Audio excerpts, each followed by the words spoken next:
Cada llamada de Ivan Sanderson en Nueva Jersey era una aventura de locura electrónica. Raros chiflidos, estática, pitidos y chasquidos fuertes, como cuando se cuelga una extensión de golpe, inundaban su línea. A menudo la comunicación se cortaba de repente en medio de una conversación. La participación de Sanderson en la temática ovni era estrictamente periférica. Principalmente era biólogo y zoólogo, y pasó una buena parte de su vida escribiendo enciclopedias sobre animales. Un británico alto, delgado y guapo, a mediados de sus cincuenta y tantos, Iván tenía una personalidad electrizante. En su juventud fue familiar para los espectadores de televisión como el experto en animales del antiguo programa de Gary Moore, e incluso tuvo su propio programa en la cadena NBC durante varios años. En 1967, Iván estaba bajo una gran presión. Alma, su esposa de 30 años, tenía una enfermedad terminal. Como todos los escritores, tenía constantes problemas financieros. Ese verano se sentía enfermo. Una vez guardó cama y sudó profusamente durante 48 horas. Me confesó que había sufrido una fiebre de 2 días por algo que llamó, con cierto humor, gonorrea cósmica, y que los síntomas habían desaparecido tan de repente y misteriosamente como habían empezado. Un día Jane me llamó con un mensaje para el hombre con los brazos flacos que usa vestidos. Muy pocas personas sabían que Iván holgazaneaba alrededor de su granja vestido con una prenda similar a una pollera, una tipo falda, muy popular en Indonesia. El mensaje le sugería tomar cierto tipo de suplemento vitamínico. Le transmití el consejo, y a los pocos días llamó para decirme que se sentía 100% mejor, tan pronto como comenzó el régimen de la vitamina. Ese otoño, una mujer conectada con la Fuerza Aérea y el proyecto OVNI de la Universidad de Colorado quedó con Iván para pasar un fin de semana en su granja y repasar sus archivos OVNI que se remontaban hasta la década de los 40. Ella condujo desde Washington, D.C., y cuando llegó a la granja en un estrecho camino aislado, estaba muy nerviosa. Mientras conducía, relató, por la autopista de Nueva Jersey, notó que un camión de caja cerrada la estaba siguiendo. Cuando tomó el desvío hacia la carretera del interior que la llevaría a la granja de Iván, el camión también lo tomó y continuó siguiéndola. Ella se detuvo en una gasolinera y el camión aparcó detrás de ella. El conductor salió y se acercó a ella. Parecía muy normal, dijo, pero su overol estaba demasiado pulcro y sus zapatos demasiado lustrosos para un hombre que supuestamente estaba en medio de una jornada de trabajo. El hombre comentó: he estado viendo sus ruedas, le dijo a ella. Creo que hay un bulto feo en uno de sus neumáticos traseros. Ella observó, pero no pudo ver nada malo. El empleado de la estación de servicio salió y el hombre volvió a su camión y se fue. La mujer continuó su camino, siguiendo las complicadas instrucciones de Iván. Su granja no era fácil de encontrar, hasta que llegó a un pequeño restaurante y decidió parar para tomar la merienda. En el momento en que salió de su auto, reapareció el hombre del overol. Realmente debería echar un vistazo a ese neumático, anunció él. Antes de que ella pudiera protestar, el sujeto se metió debajo de la parte trasera de su coche. Después de 2 o 3 minutos volvió a salir. Supongo que andará bien, dijo él. ¿A dónde va?, le preguntó a ella. Ella respondió: no muy lejos de aquí. Nerviosa, decidió renunciar a la merienda, saltó dentro de su auto y continuó su viaje. Tan pronto como Iván oyó la historia, tomó su teléfono y me llamó. Tomé mi grabadora, la encendí y le sugerí que mirara debajo del coche de la mujer mientras yo hablaba con ella sobre el incidente. Ella me contó la historia y a continuación Iván volvió a la línea muy emocionado. Escucha, Kill, comenzó jadeante y preocupado. Hay una sustancia en la parte inferior del tanque de gasolina, 3 grandes porciones, colocadas en un triángulo muy prolijo, todas a la misma distancia. Cuando describió las porciones, me corrió un escalofrío por la columna vertebral.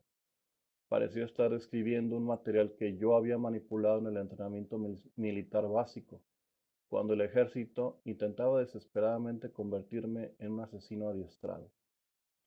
Le dije, me suena como un explosivo plástico, Iván. Tal vez sería mejor que llames a la policía. Y eso fue lo que él hizo. La policía quitó la sustancia y se la llevó. Resultó ser un material ordinario, inofensivo, similar a la plastilina. La mujer, que tenía una memoria fenomenal, fue capaz de recordar el signo en el costado de la camioneta que era el nombre de una empresa de electrodomésticos y el de un pueblo cercano. Pero una verificación de la policía no logró hallar ninguna de estas compañías en esa ciudad. La parte más extraña de este episodio fue mi grabación en cinta de nuestra conversación. Esa tarde tuvimos una excelente conexión sin las interferencias habituales. La voz de Iván en la cinta se escuchaba alta y clara, pero cada vez que la mujer hablaba en el mismo teléfono y la misma línea, había estática fuerte en la cinta ahogando su voz completamente. Sin embargo, mientras hablábamos, no se escuchaba estática en absoluto. Iván posteriormente teorizó que la masilla habría sido utilizada para sujetar los cables que formarían la antena de un pequeño dispositivo de rastreo. El hombre del camión debió idear un complicadísimo plan para quitar el dispositivo, especuló Iván. Bienvenidos. Esto es El Acechador Nocturno. Yo soy el Dr. Carlos y les quiero invitar a dar una mirada a la oscuridad. Después de este incidente, empecé a tener más problemas con las grabaciones de entrevistas telefónicas. Siempre que llamaba un contactado o alguna voz misteriosa, la cinta solo contenía estática. Cambié la grabadora por otra mejor, pero el problema persistió. Incluso partes de conversaciones con Mary Hyde quedaron ahogadas en estática cuando hablaba de algunos de los eventos más misteriosos en Point Pleasant. Alguien no solo era capaz de manipular mi teléfono, también mi grabadora. Después de muchas conversaciones telefónicas estrambóticas e intercambios de cartas a direcciones inexistentes, tenía una fecha definitiva para el gran efecto EM de diciembre. Estaba programado para el día 15. Por entonces, la entidad con la cual había entrado en contacto, la cual se hacía llamar señor Apple, había asumido una personalidad más definida. Era tan real para mí como Indrid Colt lo era para Woodrow Derenberg, aunque nunca lo había visto en persona. Estudié la psicología de Apple, su temperamento rápido, su pícaro sentido del humor. Discutí por teléfono con él a veces durante 2 o 3 horas, y llegué a sentir lástima por él. Se hizo evidente que realmente no sabía quién o qué era. Era un prisionero de nuestro tiempo. A menudo se veía transportado hacia atrás y hacia adelante en el tiempo involuntariamente, y al parecer estas personas estaban programadas para hacer ciertas acciones o jugar esos jueguitos porque pues para eso vivían o existían. Solo en la medida en que podían alimentarse de la energía y las mentes de los mediums y los contactados. La creencia de las personas era lo que les daba fuerza. Podía hacerle cualquier tipo de pregunta oscura y recibir una respuesta instantánea y precisa. Tal vez porque mi mente podía ser intervenida como mi teléfono. ¿Dónde nació el padre de mi madre? Cameron Mills, Nueva York, por supuesto. ¿Dónde había extraviado mi cronómetro? Busca en la caja de zapatos en la esquina superior derecha del armario del dormitorio. Y allí estaba. El fin de semana del 7 al 8 de octubre del 67 mi teléfono dejó de sonar. Mis contactados y sus amigos no llamaron. El silencio repentino fue desconcertante. Pero, el lunes 9, todos ellos comenzaron a reportarse y todos me contaron historias idénticas. Ninguno recordaba nada, excepto breves atisbos de algún tipo de hospital. Shirley contó que se fue a dormir el jueves por la noche y despertó nuevamente el lunes por la mañana. Ella tenía una bebé, pero su bebé estaba en su cuna, bien cuidado y feliz. Su casa no había sido desordenada. Mencionó que sus pies estaban doloridos y sus piernas dolían como si hubiese caminado mucho. Todo lo que podía recordar era visitar una gran estructura de vidrio rojo. Jane también recordó un edificio de vidrio rojo lleno de seres extraños en batas blancas como médicos que estaban examinando las líneas de la gente de la Tierra y que todos se movían como robots o como si estuvieran drogados. Debajo de todas estas alucinaciones tontas, ahora podía percibir las raíces de muchas de las leyendas ufológicas. Un número sorprendente de contactados eran huérfanos, y a través de ellos se puso en boga todo el concepto de los híbridos. Les dijeron que su origen era un cruce entre terrestres y extraterrestres, que lentamente más y más mujeres terrestres estaban siendo impregnadas por hombres del espacio, y que eventualmente todo el planeta se poblaría con una raza híbrida. Algunos de los juegos que me involucraban obviamente fueron diseñados para convencerme de la realidad de este experimento de cruz, pero sabía que era solo una versión actualizada del tema bíblico del engendramiento, cuando los hijos de Dios conocieron a las hijas de los hombres. Observé que tan pronto como mi actitud hacia un juego cambiaba, las entidades cambiaban a un nuevo juego. Mis contactadas embarazadas pronto ya no estaban embarazadas. Estaba más preocupado con exprimir predicciones precisas para el futuro de mis amigos misteriosos. El dólar, me dijeron, pronto sería devaluado. No fue devaluado hasta años más tarde. La China roja sería admitida por las Naciones Unidas. Correcto, pero parecía muy improbable en el año del 67. Robert Kennedy debía mantenerse alejado de los hoteles. El hombre no debía intentar ir a la luna. Al parecer nuestro programa espacial los hacía rabiar. Yo pronto me mudaría a un nuevo apartamento en la planta baja de un edificio al norte de las Naciones Unidas, según sus predicciones. Esto también parecía muy improbable en ese año, pero un año más tarde encontré un apartamento de planta baja en el Alto Manhattan y me mudé. Además de las continuas advertencias sobre el apagón de energía de diciembre, las entidades ahora comenzaron a decirme sobre un terrible desastre inminente en el río Ohio. Mucha gente iba a morir, dijeron. Dieron a entender implícitamente que una de las fábricas en la ribera del Ohio iba a estallar. El 3 de noviembre del 67 escribí a Mary Hyre, periodista de Point Pleasant, diciéndole: tengo razones para sospechar que pronto puede haber un desastre en la zona que no está relacionado con el fenómeno ovni. Una planta a orillas del río puede volar o incendiarse. Posiblemente la instalación naval de Point Pleasant será el centro de dicho desastre. Mucha gente saldrá lastimada. No hables con nadie sobre esto.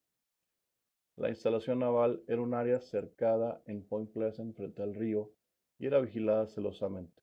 Los hombres que trabajaban allí prestaban juramento de secreto, pero durante mi visita solo me tomó unos días averiguar lo que pasaba adentro. No voy a revelar los secretos nacionales aquí, pero mi conclusión privada fue que algunos almirantes en el Pentágono habría que darles una patada en el culo por desperdiciar el dinero de los contribuyentes y por poner este tipo de instalación en una zona poblada. Mientras tanto, el Public Broadcasting Laboratories estaba teniendo dudas acerca del especial de Dan Racing sobre ovnis. Después de casi un año de trabajo y varios viajes a las zonas de oleadas de avistamientos, el programa fue repentinamente cancelado. La historia se repitió en el 73, cuando Fred Frith, un galardonado productor, comenzó a trabajar en un documental para NBC News. Ralph Blum y un equipo de técnicos fueron a Mississippi para entrevistar a Hickson y Parker cuando repentinamente recibieron la noticia que el programa había sido cancelado porque la NBC necesitaba el dinero y el personal para cubrir la guerra árabe-israelí. Yo tenía otros problemas. Estaba pasando por uno de mis periodos de bancarrota y debía la asombrosa suma de $400 en impuestos atrasados al IRS. El IRS envió un representante a verme cada semana. Una vez, dos hombres distintos del IRS aparecieron durante la misma semana. No eran hombres de negro, pero definitivamente eran del IRS. Un personaje sórdido fue tan desagradable e insultante que realmente lo agarré por la solapa y físicamente lo arrojé fuera del apartamento. Otro deslizó una observación sobre un acuerdo para un guión de cine en el que yo estaba trabajando. Un proyecto que finalmente logró pasar a través eh, de las resistencias que había y se pudo concertar con cierto éxito. Pero de esto nadie lo conocía, ni mis amigos. La única manera en que pude saberlo era escuchando mis conversaciones telefónicas. Había intervenido el IRS en mi teléfono por míseros $400. ¿Estaba yo en la lista de enemigos de alguien? Me estaba quejando a la compañía telefónica sobre las muchas llamadas chifladas e interferencias. Así que les pedí que realizaran una revisión para ver si mi teléfono estaba siendo intervenido. Unos días más tarde, la amigable representante de la telefónica me llamó de nuevo. Ella dijo, tenía razón, señor Kill. Definitivamente alguien ha estado interviniendo en su teléfono. Encendí mi grabadora y le pedí que repitiera la declaración y ella lo hizo. Entonces le pedí que lo pusiera por escrito, pero allí me respondió con evasivas. Le pregunté, ¿tienen alguna idea de quién es el responsable? Ella dijo, no podríamos decirle, todo lo que sabemos es que hay una caída en la tensión que indica que alguien está conectado a ella, a su línea. Prometió pasar el asunto a un agente especial para la investigación, lo cual tampoco arrojó ningún resultado. Cuando me desperté el 3 de julio del 67, mi línea estaba muerta. Bajé al sótano de mi edificio para llamar a la compañía de teléfonos de un teléfono público. Mientras caminaba por el corredor del sótano vi que la puerta de la sala de telefonía, normalmente cerrada, estaba abierta y un hombre de overol estaba allí rodeado por la maraña de cables de los cientos de teléfonos del edificio. Le dije que mi teléfono estaba muerto y él solo se encogió de hombros. Su consejo, bastante poco útil, fue: tendrá que llamar a la oficina principal. Mi servicio estuvo cortado otras 24 horas. A pesar de que todas las llamadas de mis contactados eran entrantes, mis facturas de teléfono comenzaron a dispararse ese verano. Estaba fuera de la ciudad y lejos de mi teléfono por 2 o 3 semanas, pero cuando regresaba me encontraba con una factura con facturas de entre $150 a $200. Y eso solo era el comienzo. Un reportero del Daily American de West Frankfort, Illinois, levantó su teléfono el 16 de febrero del 67 y escuchó una extraña voz con cámara de eco que le dio instrucciones para ir a una cierta laguna a las 3:15 de la mañana del domingo siguiente. El reportero hizo señas a sus compañeros de trabajo y ellos recogieron las extensiones para escuchar. La voz inmediatamente dijo, diles que cuelguen sus teléfonos. Sonidos electrónicos y silbidos resonaban detrás del hueco interlocutor. También añadió, no lleve a nadie con usted. Los periodistas decidieron que era toda una broma, pero que fue una interpretación excelente, dijeron. Quien tenía talento de equipo electrónico para hacerlo era bastante sofisticado. En mis viajes he descubierto que las oficinas de periódicos de todo el país han recibido estas llamadas, generalmente voces huecas que suenan como si estuvieran en el fondo de un pozo, con sonido de fondo como de música electrónica o teletipos. El propósito del fondo es bastante simple. Hace imposible grabar las voces. He probado y hallé que el fondo sofocaba completamente la voz en la cinta. Mantuve un registro cuidadoso de las llamadas excéntricas que recibí y eventualmente catalogué las diversas tácticas de los bromistas misteriosos. Algunas de estas tácticas son tan detalladas que no podrían ser obra de un chiflado solitario acosando a los creyentes de los ovnis en su tiempo libre. Más bien parecía ser el trabajo de fuerzas paranormales o de una organización grande y bien financiada con motivos que se me escapaban. Desde mis años en el mundo del espectáculo, sé que los imitadores con talento son escasos y que algunas voces son casi imposibles de imitar. Sin embargo, nuestra organización hipotética es capaz de imitar a casi todo el mundo, incluyéndome a mí. Y tengo una voz plana, incolora y que puede pasar bastante desapercibida. A la 1 de la mañana del viernes 14 de julio del 67, recibí una llamada de un hombre que se identificó como Gray Barker de Virginia del Oeste. La voz sonaba exactamente como la voz suavemente acentuada y meliflua de Gray, pero me habló como si fuera un total desconocido y me llamó diligentemente señor Kill. Al principio me preguntaba si quizá no habría bebido un poco. La voz tranquila y familiar me dijo que sabía que yo escribía para los periódicos y que acababa de oír sobre un caso que pensaba me incumbiría. Era similar al caso de Ernstein, dijo. Gray y yo habíamos visitado juntos a Woodrow Derenberg, así que supe que no era el tipo de error que él cometería. En esa época recibí numerosos informes de personas del área de Nueva York que habían estado recibiendo llamadas molestas de una mujer que se identificaba a sí misma como la señora de Gray Barker. Yo sabía que Gray no estaba casado, pero cuando mencioné esas llamadas a este Gray Barker, hizo una pausa momentánea y luego dijo, no, la señora Barker no ha estado llamando a nadie de Nueva York.